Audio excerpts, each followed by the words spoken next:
Welcome to all of the members. I call the meeting to order, meeting number 18 of the House of Commons Standing Committee on International Trade. Today's meeting is taking place in a hybrid format. Per the directive of the Board of Internal Economy on March 10th, all those attending in person must wear a mask, except for members who are at their place during the proceedings. I would like to make a few comments for the benefit of witnesses and members. Please wait until I recognize you by name before speaking. For those participating by video conference, click on the microphone icon to activate your mic. For those participating via Zoom, you have interpretation options at the bottom of your screen, either the floor, English, or French. Pursuant to Standing Order 1082 and the motion adopted by the committee on Monday, March 21st, the committee is resuming a study on trade opportunities for Canadian business in the Indo-Pacific. We have with us today, as an individual, Lynette Ong, Professor, University of Toronto. From the Asia Pacific Foundation of Canada, Jeff Nanquel, President and Chief Executive Officer. Canadian Sugar Institute, Sandra Marston, President. From the Fédération des Chambres de Commerce du Québec, Philippe Noël, Vice President, Public and Economic Affairs, and Matthew Levine, Director, Public and Economic Affairs. From the International Coalition for Human Rights in the Philippines, Patricia Lisson, Chairperson, and Guylaine Baudin, Chair of Quebec. I welcome all of you. Ms. Ong, I invite you to give us opening statement of up to 5 minutes. One more we missed here. From the Nature Alou, Dennis Mazzaroli, President. My apologies. Okay. So, Ms. Ong, you have up to 5 minutes, please. All right, thank you. Can you hear me? We can. Oh, okay, great. So, good afternoon, the Honorable Chair Scroll and members of the Standing Committee on International Trade. It is actually my great honor to testify before this important Standing Committee. I'm Professor of Political Science at the University of Toronto's Munk School of Global Affairs and Public Policy. As I'm sure you've heard a great deal from other expert witnesses on trade opportunities for Canadian businesses in the Indo-Pacific. In my testimony as a political scientist, I would like to provide broader perspective on China's Indo-Pacific strategy, of which I believe our trade policies should be a part. I would like to make 3 major points. Number one, our trade policies, including ongoing trade negotiations of the Canada-ASEAN Free Trade Agreement and the Canada-Indonesia Comprehensive Economic Partnership Agreement, should be, I believe, part and parcels of the forthcoming Indo-Pacific strategy. The Indo-Pacific strategy, in my view, is as much about building partnership with countries in the region as it is about countering China's influence. In fact, the 2 objectives are not mutually exclusive. They reinforce each other. And to achieve these twin objectives, I believe Canada should take a long-term perspective in its approach to the Indo-Pacific, one that focuses on bolstering local capacity and improving regional prosperity. In the pursuit of trade policies, Canada should prioritize these goals in addition to securing market access for Canadian exports to the region. And if we perceive the Indo-Pacific strategy as the cornerstone of a broader statecraft of dealing with the rise of China, then I think building lasting partnership with the Indo-Pacific nations should be made a priority. And these goals are in line with the Biden administration's Indo-Pacific strategy released in February earlier this year. Point number 2, there are several ways to build lasting partnership. In addition to securing market access, I would urge the government to prioritize measures to improve labor and environmental standards, as well as digital inclusiveness. Creating pro-worker and environmentally friendly trade agreements are of pertinence to Southeast Asian countries that fall behind North Asia in terms of level of GDP, which may lead to a compromise of these issues in pursuit of economic opportunities.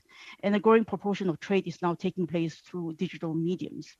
However, in many developing countries in the Indo-Pacific, digital inclusiveness and related data security issues should not be taken for granted. So they are important in improving the capacity of the Indo-Pacific nations to mitigate the adverse effects of open trade. And I believe if Canada is interested in partnering with the region in the long term, we ought to think about assisting them in building mitigating capacity. And in my third and last point, I want to bring China into the picture. Foreign Minister Jolie recently concluded a diplomatic visit to Indonesia and Vietnam. Even though China ranks only fourth in terms of sources of foreign direct investment in Southeast Asia, some countries are more reliant on Chinese capital than others. Recent surveys actually suggest wide-ranging disparity in attitudes towards China in Southeast Asia. While the elites in general wants to pursue a balancing strategy between the United States and China, some governments of autocratic tendency, such as the newly elected President Bongbong Marcos, the son of the former dictator Ferdinand Marcos in the Philippines, are entirely pro-China. That said, various surveys also suggest that there are palpable anti-China sentiments at the societal level throughout the region. I've argued for Canada's role in building civil society capacity to allow the Southeast Asian countries to be more discerning of China's growing influence, as well as to enable the citizens to provide checks and balances against the government's investment decisions whenever necessary. In my recently published book about Malaysia, the street and the ballot box, I contend that strong civil society can be instrumental in mobilizing large segments of society to bring about better political outcomes through a more robust opposition. So in conclusion, the emerging economies in Southeast Asia often need Chinese investment to build infrastructure or to power a labor-intensive manufacturing industry, leaving them with limited options to decline any Chinese investment offers, even if they were on unfavorable terms. I believe Canada has the ability, along with other Western democracies, to bolster the region's capacity to engage with China on a more equal footing. And this deserves, I believe, a prominent place in Canada's trade policy as well as its Indo-Pacific strategy. Thank you again for the opportunity to offer my perspective. Thank you very much. On to Mr. Nankivel. Thank you for the opportunity to contribute to this important discussion. La Fondation Asie-Pacifique du Canada a été... This foundation in Asia Pacific was founded by an act of parliament in 1984 with a mandate to promote Canada's engagement in that region.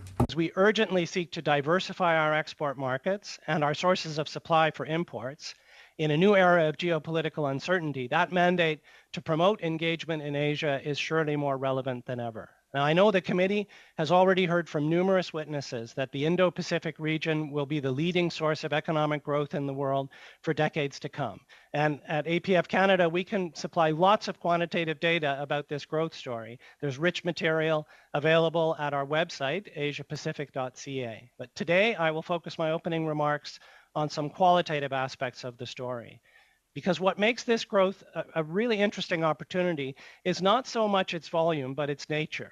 2 percentage points of economic growth in an emerging market such as Vietnam is very different from the same growth in a mature market such as the USA. In mature markets, Canadian businesses seeking new customers typically have to wrestle away market share from established players with loyal customers. By contrast, every percentage point of growth in these big middle-income economies typically represents millions of households crossing an income threshold that sees them change their consumption habits. So simply put, in these places, every year there are new households with money to spend on better education and healthcare, higher quality food and clothing, financial products, and leisure experiences. This is the core promise of growth in Asia for Canadians, the opportunity to compete in new markets for services and goods that consumers in large numbers every year are considering for the first time in their lives. And key to this consumption transformation is urbanization. By 2050, Asia's urban population will have grown from 2 billion to 3.3 billion people. This brings not only a change in lifestyle. For these 1.3 billion new urban dwellers, most of the buildings they'll inhabit in 2050 have yet to be built, not to mention all of the new roads, shopping malls, schools, and rapid transit systems they will use. All of this will need to meet ever higher standards for reduced carbon footprint and energy efficiency, providing high-value opportunities for innovative clean technologies and approaches in which Canadians are competitive globally. And what this transformation means is significant opportunities in a range of areas, including continued growth in our traditional commodity exports, but also growth in new areas, including higher quality agri-food and seafood products, educational services, that's recruitment of more students to Canada from more places across Asia, as well as the provision of educational consulting and technology services in country in Asia. clean technologies related to energy efficiency, the transition to sustainable energy systems, low carbon construction, water management, and other environmental priorities, digital technologies and artificial intelligence applications in healthcare, finance, education, agriculture, food processing, and financial products for houses saving for retirement, an area where Canadians are already well established in some parts of Asia through our insurance companies and asset managers, and through the thought leadership of our pension funds as respected and sought after long-term investment partners in Asia. So while there's great promise in all this, we should be under no illusions. There are fierce competitors everywhere, both international and local, and there are risks of all kinds to be aware of. To be successful, we will need long-term focus, a sustained effort, and investment of real resources. In launching an Indo-Pacific strategy for Canada, the federal government needs to commit to at least 3 key areas of action. Number 1, sustained engagement at the political leaders level with partners in Asia, with a special focus on broadening and deepening relationships with the emerging economies and middle powers of Southeast Asia. The launching of free trade negotiations with the Association of Southeast Asian Nations and Indonesia is a good start. Secondly, financial investment and regulatory support for the hard and soft infrastructure on which expanded trade depends. Now, pipelines are just one example.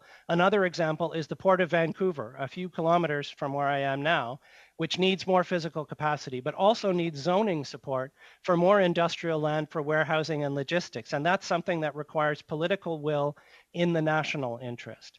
And thirdly, new investments are needed in building the Asia knowledge and competency of Canadians, from students right up through the senior ranks of our businesses, public institutions, and governments, and increase public support to equip our businesses to be alert to the risks as well as the opportunities through the Trade Commissioner Service, Export Development Canada, Business Development Bank of Canada, and the regional development agencies. We've done detailed work in these areas at APF Canada. I'd be delighted to expand on any of them and to address other matters of interest to the committee. Je vous remercie de cette opportunité.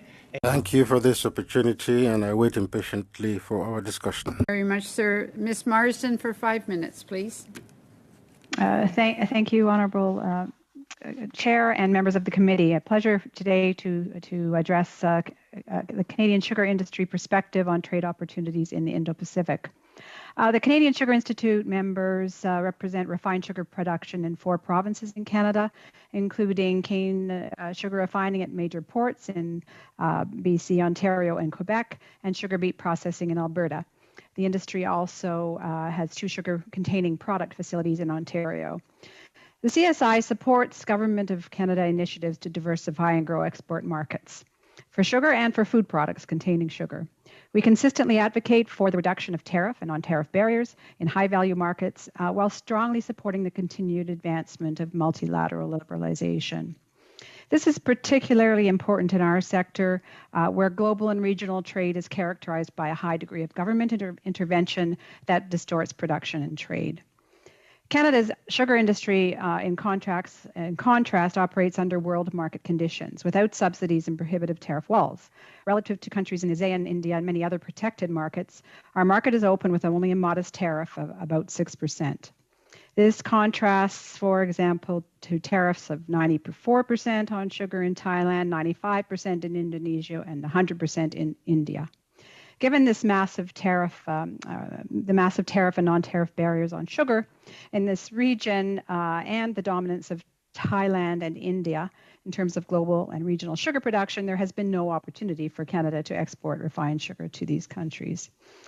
In this context, the future prospects for achieving meaningful export gains are very limited for sugar. And for this reason, we don't support the elimination of our modest refined sugar tariff. It is small by international standards, but does provide some insulation against foreign trade distorting policies. On the other hand, there may be long-term opportunity for the processed food industry, which our industry relies on as suppliers.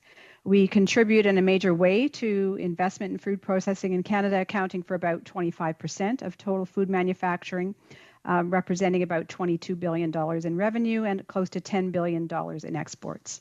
In fact, about 40% of Canada's sugar production is exported in food products. While the United States is the most important export market for For our customers, for the food processors that use our sugar, diversification is also important. And in that context, the potential for further growth in value-added food products is important to our industry. Currently, imports into Canada significantly outweigh exports for the vast majority of food products containing sugar, as well as processed foods overall. While opening markets to Canadian agricultural commodities is important, it is also essential to address the trade imbalance in value-added processed foods. Key priorities for us for negotiations with Indonesia, ASEAN, and India include continued advancement of Canada's longstanding position that refining confers origin to raw sugar. This rule of origin is essential to recognize that 90% of Canada's refined sugar depends on the cane refining industry for Canadian consumers and food processors. Eliminating foreign tariffs on sugar and foods containing sugar, given the substantial imbalance in tariff protection in these economies. In most cases, Canada's import tariffs are duty-free or very small, while tariffs in these potential markets are disproportionately high or prohibitive. And address the trade imbalance in value-added processed foods. It is important that negotiating outcomes address the significant and complex array of non-tariff measures that prevent Canada from exporting value-added processed foods to these countries. Briefly, specifically in the context of the ASEAN negotiation, as mentioned, market access are prospects for Canadian sugar and products that are high in sugar, for that matter, are limited given Thailand's surplus production in the region, and dominance in the region, and trade distorting policies. The dominance threatens to divert more refined sugar to Canada and products to Canada without offsetting export opportunity. For food products containing sugar, a comprehensive negotiation that eliminates or substantially reduces tariff and non-tariff barriers could provide long-term opportunity as the market develops and demand grows for packaged foods and beverages. I'm sorry to interrupt, Ms. Marsden. It's just that the 5 minutes is up and we need to get availability for our members. Reverend Lisson and Maitre Baudin, please, for 5 minutes. Thank you for the invitation to present at this committee this afternoon. The Canadian and Quebec charters of the International Coalition of Human Rights in the Philippines have carried out multiple human rights missions in the North Luzon and in the South Mindanao among Indigenous peoples affected by mining activities. The Canadians' share of mining in the world is considerable. According to the Department of Natural Resources, nearly half of the world's mining companies are headquartered in Canada. Canadian companies own 15% of mining in the Philippines. The Philippines attract foreign mining industries as it ranks the 50th most mineral-rich country with approximately 1 trillion in untapped minerals. The Philippine government has also made investing particularly easy. In the mining law of 1995, aimed at the foreign mining investors, was introduced as the country struggled with the national debt accumulated during the Marcos dictatorship and a decline in the mining operations in the early 1990s. The law also reflected a pursuit of rapid privatization and free market economies promoted by the World Bank and the Asian Development Bank. At the House of Commons May 3rd question period, a Liberal MP asked a question to a Liberal minister, and without paraphrasing that, it is clear they agreed that the Philippines is an El Dorado for Canadian investors wishing to do business there. However, our experience is that the Philippines is first and foremost an El Dorado of human rights abuses. Therefore, we must invest with caution in this country if we do not want to contribute directly or indirectly to human rights abuses, especially in the mining sector. We have seen this with our own eyes working with the Igorots and the Lumad peoples. Powerful commercial and political actors circumvent the required of prior, free, and informed consent. This principle is regularly manipulated through corruption and intimidation, as indicated in several independent studies submitted to the United Nations High Commissioner on Human Rights, Michelle Bachelet. Guylain? Madame Chair, distinguished members, for us it's important that the Canadian government takes into account the precarious human rights situation in the Philippines, given that The civil society and the opposition are often put in great difficulty when they have to face these unfounded accusations about communist affiliations as seen by the Philippine state. They see this as an excuse to red label them. And those that are defending ancestral lands of the Lomads and people defending and protecting environmental rights are often victims of extrajudicial killings in Palawan, Negros, and the Bataan province.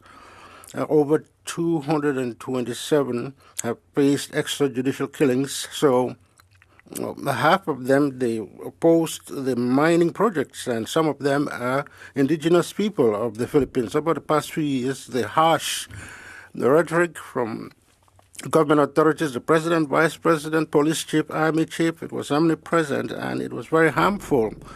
Some declarations have even reached the level of incitement to violence. It's degrading rhetoric of a sexual nature against women, defending human rights, and politicians sometimes jokes about rape, and even incendiary declarations calling for the bombing of indigenous people that oppose mining activity, or those that encourage extreme violence, calling for civil society people to be decapitated, and even warning journalists. Madame Michelle Balater has published some reports. CIIT Canada and the Quebec section have published reports. So our recommendation is that the Canadian government, in all its negotiations and investment, should be aware of the human rights violations, the First People's rights, and take into account before investing in businesses. It would be wise to put in place measures of due diligence before investing taxpayers' money in businesses that could directly or indirectly violate human rights. So for us, it's important that the government make sure that there is a committee, an independent committee, to look into the policy of investments in businesses, and that there should be clauses relating to protecting human rights, environment, and the free, prior, and enlightened consent in all contracts signed. On to Mr. Noel, please. Oui, bonjour, je me présente. Good morning. I'm Philippe Noel, Vice President, Public and Economic Affairs. I'm accompanied by my colleague, Mathieu Levigne, who is a director and the Quebec Federation of Chambers of Commerce. There are 130 companies, 1,100 members in Quebec. Government support in the success of our businesses in world markets is very important, because this depends on the ability of our enterprises to face stiff competition in our national market as well as outside.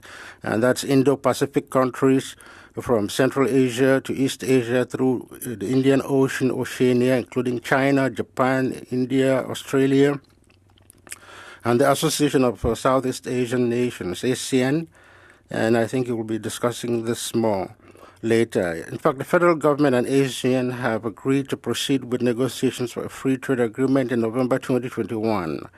The signing of such an agreement would be a further step in the diversification of export markets for Quebec companies.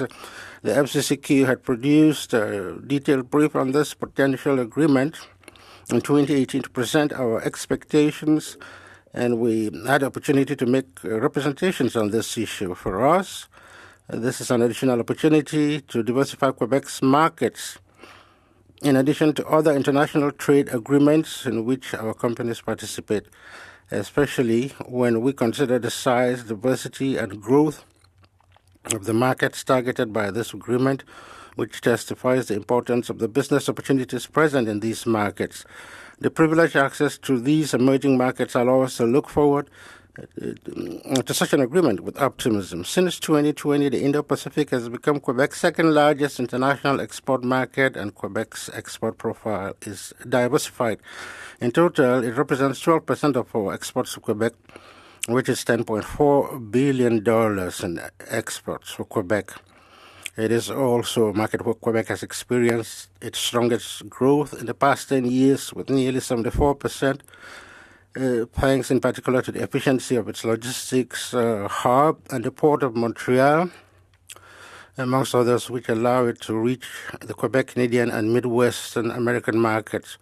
There are also trade agreements such as the PGP, and the Canada-Korea Free Trade Agreement. More than a quarter of exports to Asian markets come from the aerospace industry, and a significant portion of exports come from other sectors of importance, the Quebec economy, such as agri-food, industrial machinery, iron and steel, computer and electronic equipment, and products from the forestry industry, amongst others. We have a number of expectations regarding international agreements, including from governments. First of all, tariff and non-tariff barriers to Canadian exports must be reduced, must ensure simple and effective rules of origin, reducing technical barriers to trade, notably by ensuring better regulatory and customs cooperation. Secondly, we must ensure that supply management is maintained for our agri-food sector. Third, it's important to ensure better environmental cooperation.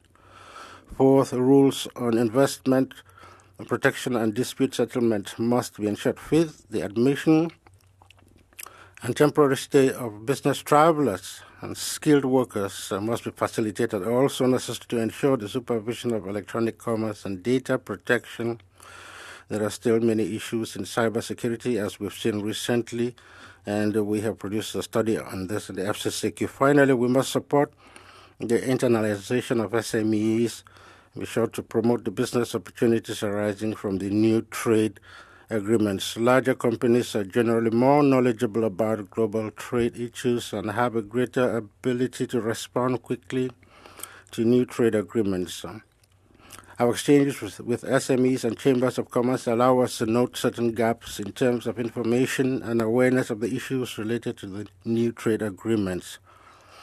Uninformed, these companies may miss opportunities arising from these agreements or be surprised by the arrival of new competitors in their traditional markets. In closing, we encourage the federal government to work closely with Quebec to better integrate their export support services, and above all, to better communicate to businesses the full range of services available. For example, systematically cross-referencing federal and provincial services to meet the needs of exporters will ensure better awareness of the full range of services available. The FCCQ reminds us that the success of such an agreement will depend on the ability of companies to take advantage of the opening of new markets and to face new competitors. Thank you. We're ready to answer your questions. For 5 minutes. Yes, I'm Denny Mazerol, President of Natural Lu. Greetings, Madam Chair and members of the committee, and thanks for giving me an opportunity to share some of the challenges of this new company based in Saguenay, Quebec. First of all, I would want to explain what Natural Lu does. They buy primary aluminum from Alouette in Sept-Îles through their supplier, Albeco, and they do purification of this aluminum at a level of 99.99% and even more, and using its innovative process fully developed in the Saguenay-Lac-Saint-Jean.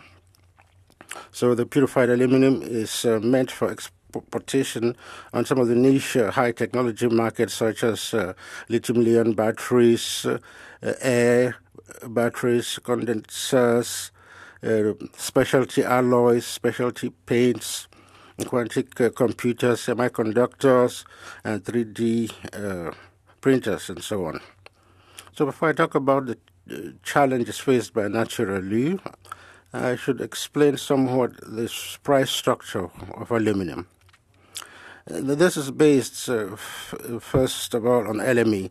You know, the cost that's announced every day when you buy and sell aluminum. It's not the LME that dictates the price. It's just one of the components. In our case, we buy aluminum from our supplier, and the LME price plus a market premium. And the market premium, let's take a market such as North America, it's called the Midwest premium in Europe. It's the metal built-in premium that is added to the LME in Asia. The market premium or Japan port aluminum. What we buy here in North America is at the LME price plus the Midwest premium. So we buy at this price, and we then process and purify aluminum. And our added value, basically, there is an added value premium that's based on the level of purity we wish to attain, and also the shaping. So the LME fluctuates a lot, but it's not really a problem. The real problem is the market premium that varies from one market to the other. So we buy with the highest premium, which is the Midwest premium, and when we're trying to resell to Asia, it's at a premium that is much weaker. So the price of aluminum, we are very much in a disadvantage. So I'll give an example of what caused all these variations in premiums.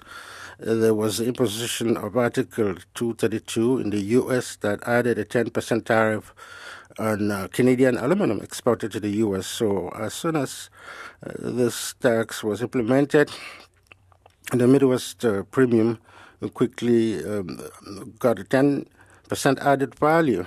So it created a significant distortion between the Midwest premium and the other market premiums in Asia and Europe. So in September 2020, this tax was abolished for aluminum producers in Canada. So this Midwest premium remained very high at 10%. So there was the Midwest premium did not go back to its normal initial state, about $100 gap compared to others. It remained bloated, the difference in price for aluminum, but here in Quebec, in Canada, on the same aluminum, but in Asia, the difference is close to $800. We recently calculated it at $790. So the disadvantage for us is that we buy aluminum at a very high cost. It's processed, and he wants to export it to Asia, to a market where aluminum costs a lot less. So this distortion that was brought about by the Midwest premium with the imposition of Article 232 basically paralyzes the export of processed goods to Europe and Asia. So all aluminum exporters like us are facing essentially the same issue. Naturally, cannot export its produce to Europe and Asia because of the Midwest premium distortion. So what we would ask the Canadian government is that the money accumulated from the effects of Article 232, this money was collected on customs duties, that they should assist us in exporting to Europe and Asia. This assistance would allow us to reduce the impact of this gap and to correct basically the distortions involved. Really, thank you very much. The committee members, it's important for them to get a chance to clarify and ask some questions. Mr. Martel? Oui. Alors, juste avant les... Yes, just before the question period, Madam Chair, we know there will be a vote soon. Are we going to remain until the vote out of respect for the witnesses because the meeting will be quite shortened?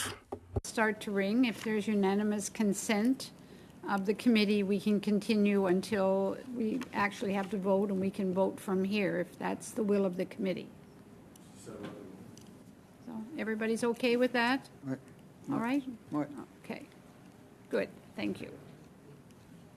Oui. Alors, merci aux témoins d'être... So I'd like to thank the witnesses for being with us today. Mr. Mazerol, I'm pleased to see you here today.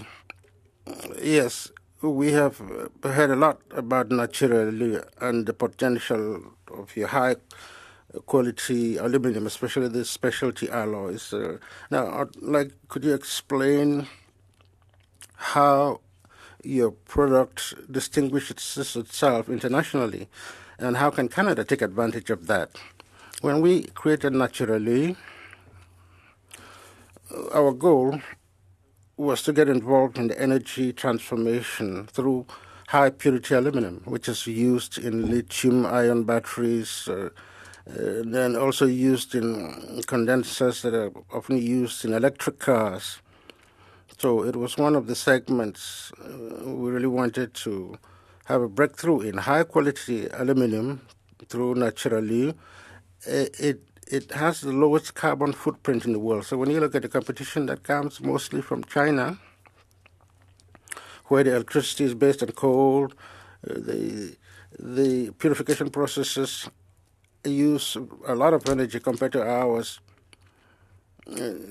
So the carbon footprint of Naturally aluminum is 20 times lower than the carbon footprint for the same product made in China, based on a carbon-based, on coal-based energy. So that's the advantage we have. The supply chain is also important. We're discussing with people that would like to have supplies not necessarily from China or Russia. The majority of the high-purity aluminum today comes from specifically those countries, so people are trying to diversify their supply chains. And Naturally is a viable option, so long as we can have competitive prices. Mr. Mazaral, I'd like to know, what are the possibilities of your product in Asia, especially for the ASEAN countries? We know there is a lot of there are a lot of electronic components produced there. You can think of the semiconductors also. That's a product that can be made with a high purity aluminum. In these countries, we think the market will expand quickly in the future. A lot of electronics will be done there, a lot of condensers that will be done there. And Naturally could be a significant supplier. It seems you signed a small contract with India. As you explained earlier, your competitive posture is not good, and now you're talking about this Midwest premium. You've said it was a major disadvantage on the market. You said a 10% increase. You would like the government to do what? You want the government to do something about that. So this premium seems very high. It's a major obstacle to activities. Yes, in September 2021, the aluminum tax was removed. People said, yes, the issue is solved. But it's not solved for exporters that still have to buy aluminum with 10% embedded in the price. So we're at a great disadvantage. We would like to be compensated, have about a $100 gap between Asia and North America. If we can go back to those levels, we can buy our raw materials at a competitive price and make offers for clients in those markets that are also competitive. So in order for the government to assist you, as you said, that surplus or that differential should be taken away. Thank you, Mr. Mazaral. My next question is for the FCCQ. I would like to also know some of the opportunities for Quebec in a free trade agreement with ASEAN,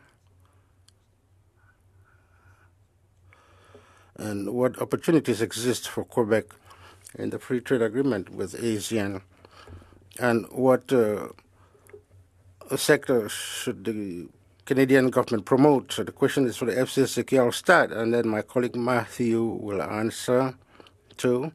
Yes, there are several sectors that are quite interesting for our exporting industries. The ASEAN, if you take out the FTPG, you still have Laos, Cambodia, Philippines, Thailand. the previous speaker mentioned electronics and semiconductors in these countries. They will be developing great expertise in that. But in terms of communications, information technology, we have great opportunities there in agri-food, the green economy, transportation, aerospace. If you think of the mining sector, the forestry, infrastructure, especially with the Asian Infrastructure Investment Bank, and also our markets, our presence in the public markets, I think there are a lot of opportunities, especially with the agreement being negotiated right now with ASEAN. Matthew, do you have something to add? Yes, just to say in agri-food, we know that amongst Quebec agri-food items that are well known, we know issues related to pork that could be exported and soya that could gain opportunities there. So there are opportunities if the tariff barriers are lower. Meow for 6 minutes, please. Thank you, Madam Chair, and thank you for all the witnesses joining us today on this study. And it's always great to see someone in BC. So through the chair, I'd like to ask Mr. Nakthel from APF. In your opinion, how has Canada's relationship evolved within the Indo-Pacific region? And how has this increased the potential for trade within the Indo-Pacific region? Well, I appreciate very much the question. I would say a couple of things. I would say there has been a push in the last couple of years to expand relationships with the middle powers and emerging economies of Southeast Asia. And that's a very positive thing. And Professor Ong made reference to the importance geopolitically for Canada to be developing these relationships with partners in Southeast Asia like Singapore and Vietnam, Indonesia, Malaysia, as part of establishing Canada as more of a player on the geopolitical scene in Asia. And I think that also has implications for our relationship with the People's Republic of China. It puts us in a better position there. When it comes to expanding trade opportunities, it's pretty clear, and we heard it also from the Quebec Chamber of Commerce, that Southeast Asia is an area which has not been as well explored by Canadian enterprises over the decades. So there's you have a combination there of room for improvement by Canadians in getting out and exploring these markets. And you have the economic trends that I and others have talked about, where you have large populations in these countries, Vietnam, the Philippines, close at around 100 million each, Indonesia, almost 300 million. And these growth rates that are developing very quickly a much larger middle class. And so the step that the Government of Canada has taken in the last couple of years to launch the free trade negotiations with the Association of Southeast Asian Nations, at the same time in parallel with Indonesia, at the same time as we have ratified our participation in the Comprehensive and Progressive Trans-Pacific Partnership, these are all things that will help to open doors and give momentum for Canadian businesses to expand their opportunities in Southeast Asia in particular. I think the trick in all of this, just a final point on this, the trick in this is that our potential partners in Southeast Asia have grown skeptical of Canada's staying power on these things. And this time we really need to make long-term investments.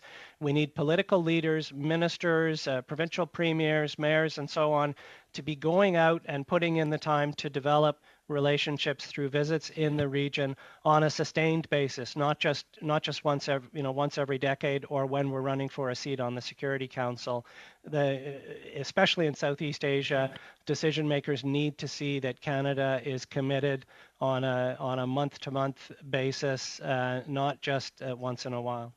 Well, thank you very much for sharing that. And which lead me to the next question is to ask you about the recent Asia-Pacific women-led trade mission, specifically to India. Can you elaborate on some of the results of this trip and what lesson may have been learned that could be beneficial going forward? So the Asia Pacific Foundation, and in this case in a partnership with the Canada-India Business Council for the mission to India, we've had other missions. So Asia Pacific Foundation with financial support from Innovation, Science and Economic Development Canada for support for women's entrepreneurship in Asia. We have been running these business women's missions to different parts of Asia, including Japan in recent years, Japan, South Korea. Last year we had Australia and New Zealand virtual mission, and in March we had a virtual mission to India. And this involved a range of women-led businesses from Canada having virtual sessions with potential partners in India. I think it's a little too soon to report on the concrete business deals coming out of this, but we have had coming out of this mission dozens of business-to-business meetings that are arranged. So we do in these virtual missions a few plenary sessions where we have speakers and panels on topics of mutual interest to women entrepreneurs and the organizations that support them in Canada and in the partner country, in this case India, and then followed by business-to-business meetings that are arranged by our team, largely out of Asia Pacific Foundation's Toronto office. And in this case, working with the Canada-India Business Council and with the Trade Commissioner Service of the Government of Canada in its posts in India to arrange these dozens of business-to-business meetings to work on new partnerships. But I'd be happy to follow up with the committee with some information about where we are on that now. Thank you very much, sir. On to Monsieur Savard-Tremblay for 6 minutes. Merci, Madame la Présidente. Salutations. Thank you, Madam Chair. I'd like to greet all the witnesses. Thank you for being here. I think we all agree on some of the big opportunities before us in the region, but we must also be careful about certain things. We must point out some gray areas. That's why I particularly appreciated Monsieur Baudouin and Madame Lissen's exposés. Mr. Baudouin, you used the expression red labeling. Could you explain what that means briefly? Yes, it's making false accusations saying they're linked to the New People's Army, which is the armed wing of the Communist Party that has been in rebellion for about 40 years. So these accusations from members of the clergy, activists, human rights defenders especially. Two examples, Maria Reza, who just received the Nobel Peace Prize. We are working with her. And also Christina Palabai, who received the Franco-German Human Rights Prize or award last year. Without that, these two women would have been killed, like most of the people we interviewed. That's why those we work with would like us to have trade, yes, but that Canada should have these no-go areas for mining companies, whether it's opposition from the indigenous community, intimidation, hassling, red labeling, and zones targeted by the military for counterterrorism. Because basically in the Philippines, in the north as well as the south, it's incredible the level of human rights abuses when mining companies in the north or the south are setting up for business, and there are indigenous communities. There is some cleansing that takes place. It's easier to carry out mining activities then. So they would like, in the Anti-Terrorism Act, we shouldn't forget that in the south there are 347,000 people that were displaced. The government bombed the entire villages. And in The Guardian, the president himself asked that they should work with the nomads, and we're working with the nomads in the south, and we're setting up schools where First Nations can teach their languages, their culture.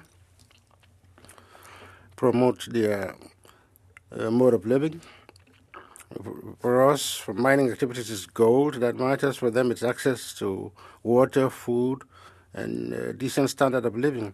And the president of the CIIT insisted in The Guardian, he said, what we teach these First Nations children is to speak with the government of Quebec, and I'm doing.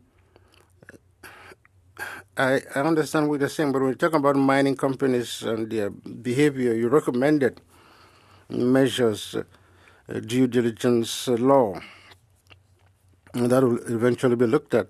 But we're also thinking about the accountability issues.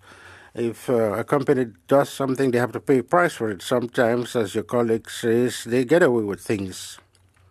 So we could look at that. Under the role of the Canadian Ombudsman, is it good enough right now? The principle of an ombudsman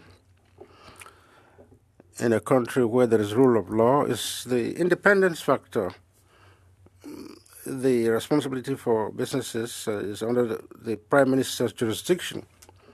So it's an ombudsman that has his hands tied because he cannot carry out independent investigations. And if you go to the internet site of the people we're working with, that's why there are no postings. Decree 2019-1393 authorizes us to gather personal information for most complaints. We provide information to the Canadian companies that you complain about. So we are part of the red tagging or red labeling. So that's if you oppose mining in the Philippines.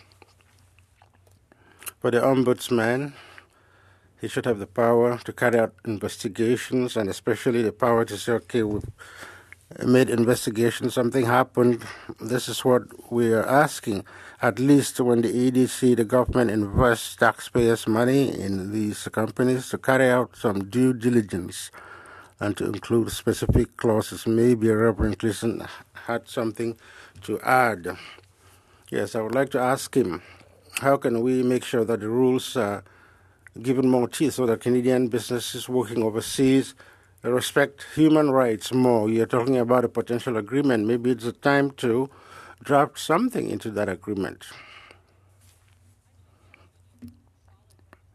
To hold these companies accountable, asking companies to self-regulate is not strong enough. And we know, particularly in the mining industry and other industries, particularly the arms industry, that does not happen. They are not self-regulating in the way that we need to have happen to protect the environment and the human rights situation in countries like the Philippines. And it's not just the Philippines. There are other countries involved in this as well.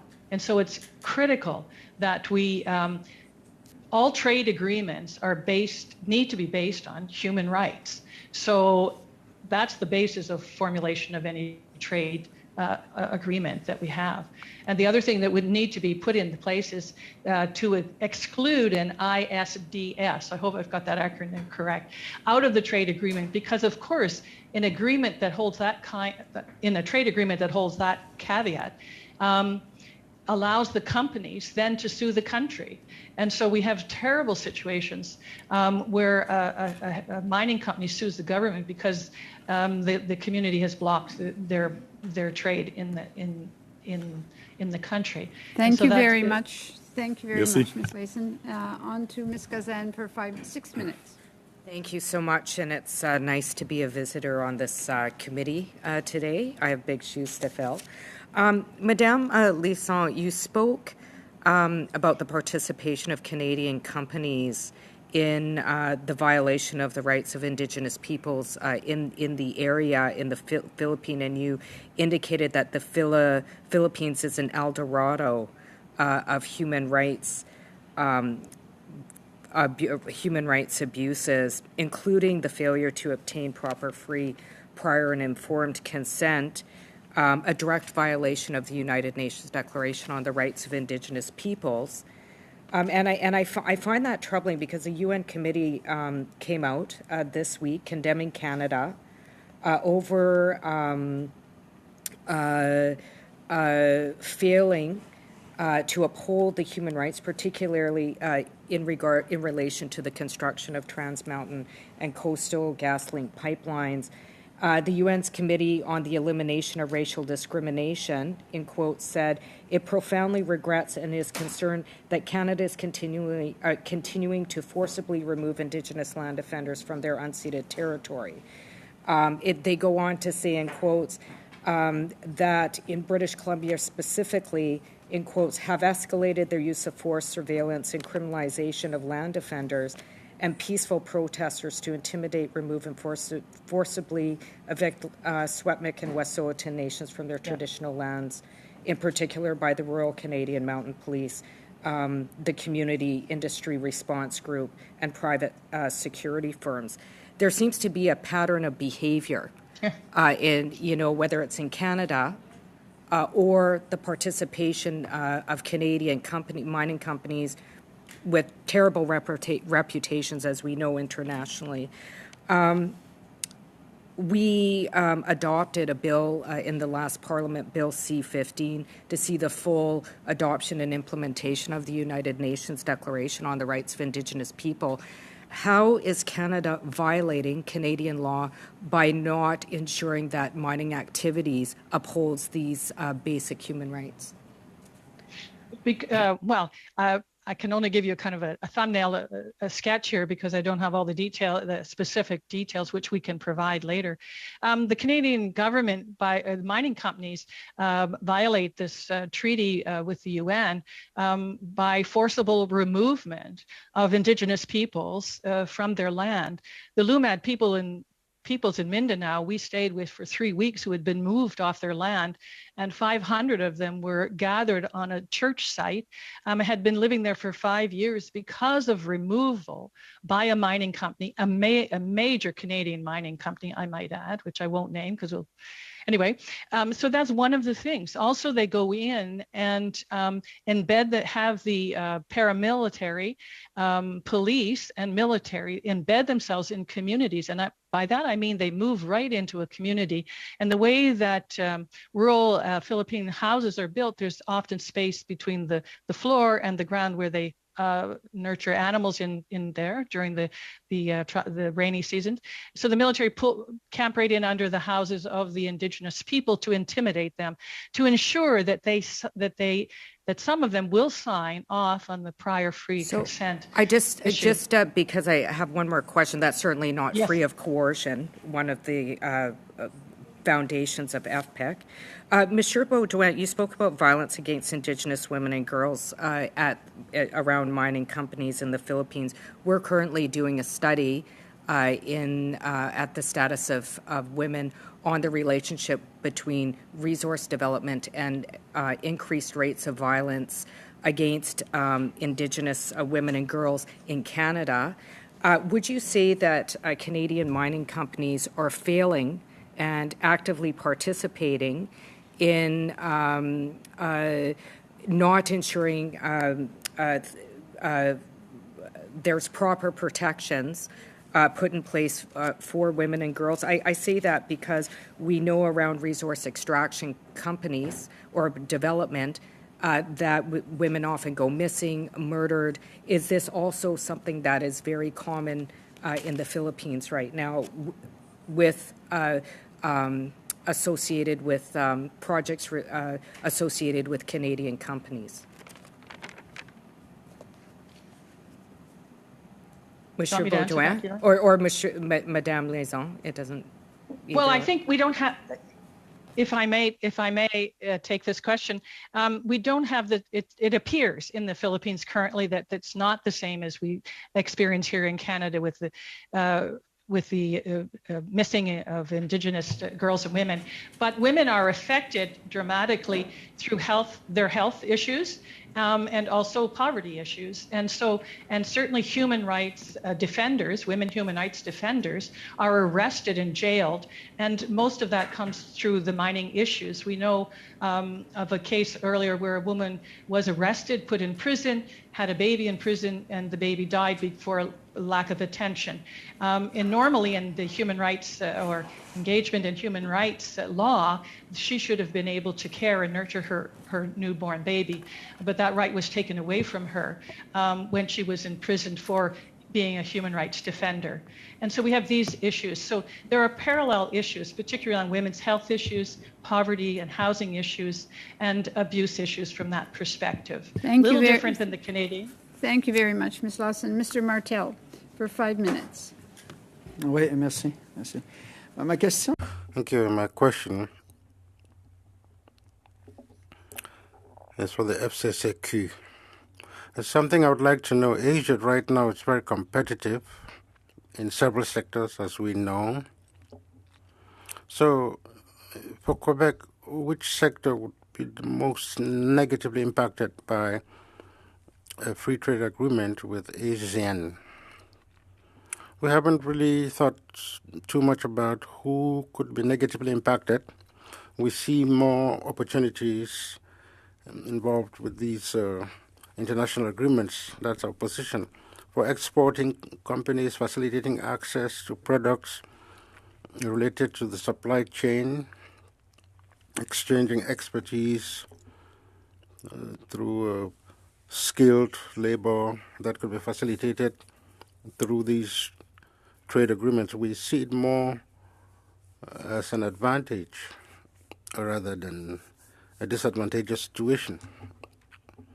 I just wanted to add, and in the specific case of ASEAN, a lot of the products we import already from there, these are not produced in Quebec. One of the main imports, fruits coming from, that grow there and not here in Quebec. So there are some direct substitutes here. The impact is less in some companies compared to free trade agreements with Europe and the United States. We have to look more carefully. With them, it's the situation is a little different. So you are not worried about job losses in Quebec. For example, in the manufacturing center, following a free trade agreement with the Asian countries, you don't have any concerns about that. No, that's not how we view this free trade agreement. We want more barriers to be brought down to facilitate market access to our companies, reciprocal benefits for industries, manufacturing. There are a lot of opportunities to showcase our knowledge, especially on issues of the green economy. We can strengthen our partnerships with the Asian countries and boost our investments overseas through our businesses that have developed expertise, such as in transportation, electrification, reducing greenhouse gas effects. You know, Asian countries have major challenges with that. I think Quebec industries can assist with that. Now let's talk about the Canadian Border Services Agency. In your opinion, the Canadian Border Services Agency, do they do a good enough job as far as applying the Special Imports Measures Act? I have to interrupt.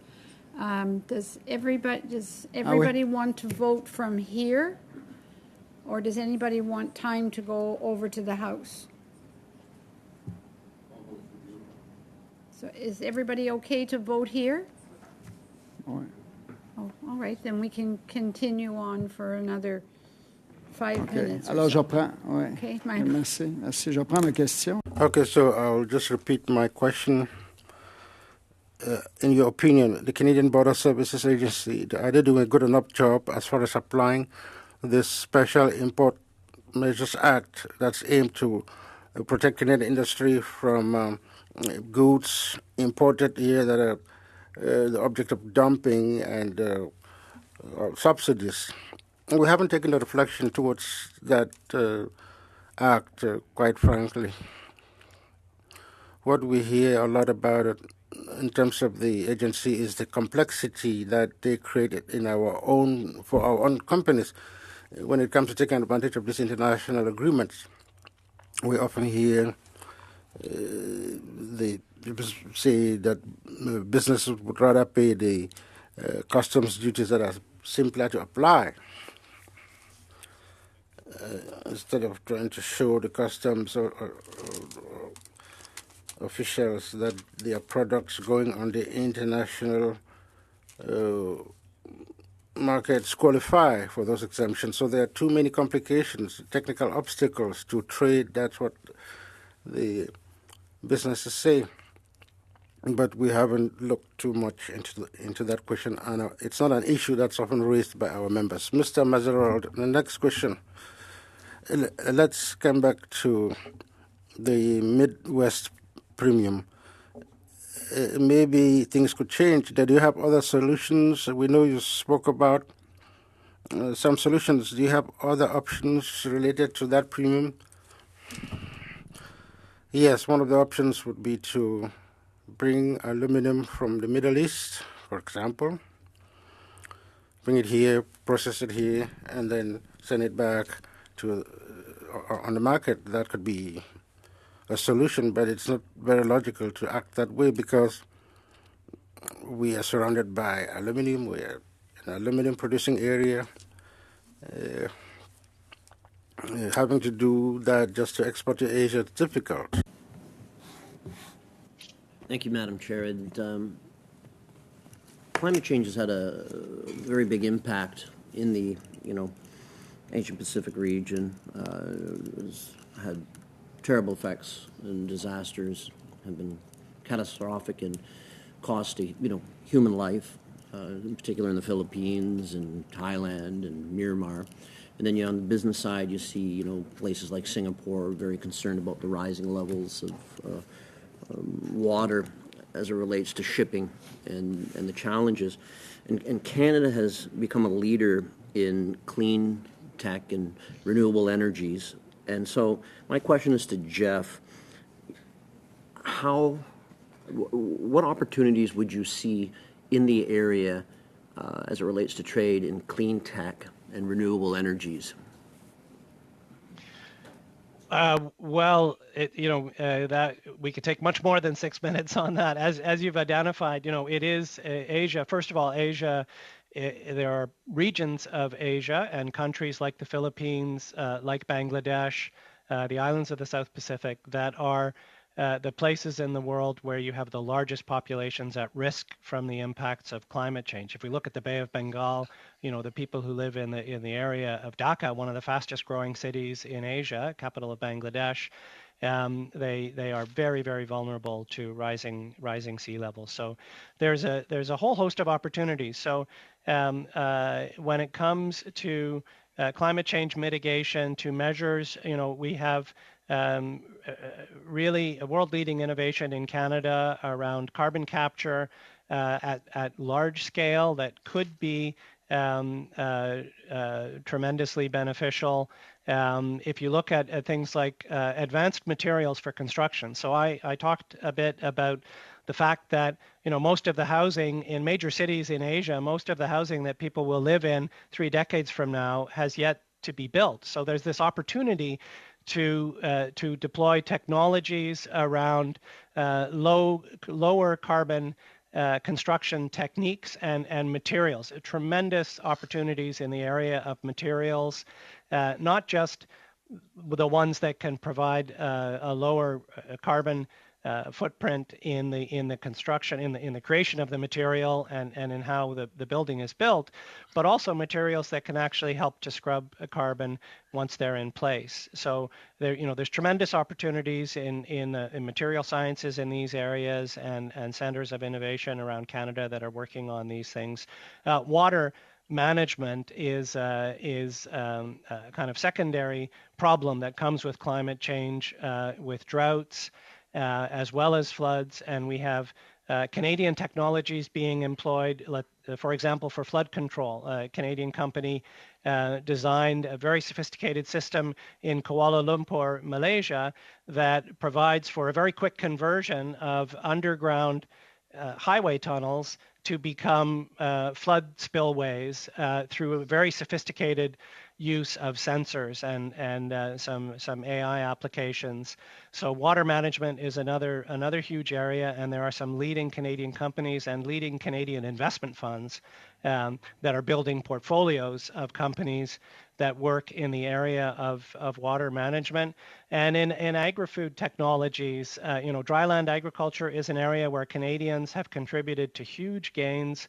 For example, in China in the 1990s and the 2000s, the deployment of Canadian techniques worked out through the hard research work in Western Canada after the Dust Bowl that are helping farmers to get the same yields with much less water in a situation where climate change means they're getting much less water. So, these are just a few examples of the areas where we have already some proven technologies that are ready for scaling in Asia, and you just can't overestimate the appetite for this in these markets across Asia. Governments are very seized of the issue of climate change, including the big ones, China, India, Indonesia, and the door is open, and Canadians are being invited to come and present opportunities. So it's a very, very rich field of potential.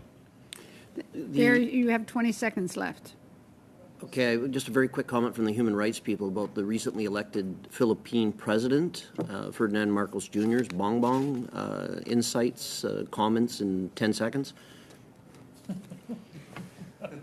You can also put it in writing, too. Well, it's hard to put that in 10 seconds, but I would say that we're anticipating not a lot of change. I think the duo of Marcos and Duterte will follow the similar pattern of the outgoing president, if not worse. Thank you. We have 3 minutes to the vote. I don't think I was trying to get an opportunity for Mr. Savard-Tremblay to get a question in there, but... Mais là, c'est un tour de 2 minutes 30, de toute façon. Unless it's a 2 minute 30. To the vote, I can't... Si les autres sont à l'aise, là, mais on... If the others agree. One question, go ahead, please. Ben, écoutez, pour... Okay. To follow Madame Hyson, you spoke about mining activity. Are there other sectors in the Philippines that are very sensitive that we must watch, and that is probably going to be your last comment? Thank you. I think for the other area that I think needs to pay attention to is the military industry, the sale of military products to the Philippines. Although Canada's military sales over the last couple of years has been minimal, it's on the rise. Particularly as the Philippine government commits itself to a new 15-year improvement. And so we're looking at a rise of military sales to jump over the next few years. And the armed forces in the Philippines being mobilized mainly for the international security operations, that is caring for the mining operations and to fight things like the New People's Army or the Moro rebels.